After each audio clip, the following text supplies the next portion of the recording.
बस्तर में दंडकारण्य सम्मान संगठन के युवा मन शहर के क्राइस्ट कॉलेज में बी.कॉम के छात्र मन ले भी कंप्यूटर एप्लीकेशन के विषय के अतिरिक्त फीस देहे के मांग करे के आरोप लगा है।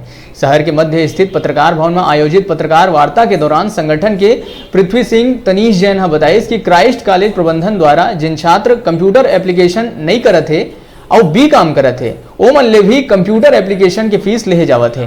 बस्तर संगठन के सदस्य मन द्वारा एकर शिकायत करे में विश्वविद्यालय के कुलपति हा कंप्यूटर नहीं करिया छात्र मन ले अनावश्यक फीस नहीं लेहे बर कॉलेज प्रबंधन ला लिखित पत्र में कहे रहे से, जेमा प्रबंधन कोनो ध्यान नहीं देवत है। उमन कहिन कि अगर क्राइस्ट कॉलेज प्रबंधन फीस वापिस नहीं करही तो हमन चरणबद्ध आंदोलन करबो। एकर अलावा कौशन मनी के पैसा टीसी लेहे के बेरा प्रबंधन द्वारा आधा काट लिए जाते, जबकि पूरा कासन मनी टीसी देहे के दौरान ही वापिस करना चाहिए। वसूली का मामला चल रहा था, उसमें हम सभी को सफलता मिल चुकी है।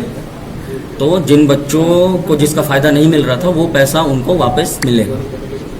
स्पोर्ट्स ग्राउंड की बात नहीं कर रहे थे, हम परमानेंट स्पोर्ट्स टीचर की बात कर रहे थे। और अभी हमने सिर्फ क्राइस्ट कॉलेज में ये शिकायत अभी की है। हम माननीय कुलपति महोदय से भी शिकायत करेंगे कि जितने स्पोर्ट्स के जो टीचर हैं हर जगह कैसे उनकी भर्ती की जाए, जिससे हर क्षेत्र में हमारे खिलाड़ी बस्तर के बाहर जा सकें। और हमारी संस्था छात्र हित समाज हित हर क्षेत्र में आगे भी निरंतर कार्य करते रहेगी सभी के सहयोग से। और कैसे बस्तर की बात आगे जाए, कैसे बस्तर का सम्मान आगे बढ़े, इस विषय में हम लगातार संघर्ष करते रहेंगे। इस कॉलेज महाविद्यालय के द्वारा छात्रों से अवैध वसूली की जा रही थी। जो बच्चे कंप्यूटर विषय का चयन नहीं करते उनसे भी 2600 से लेकर 2000-4000 रुपये का वसूली की जा रही थी।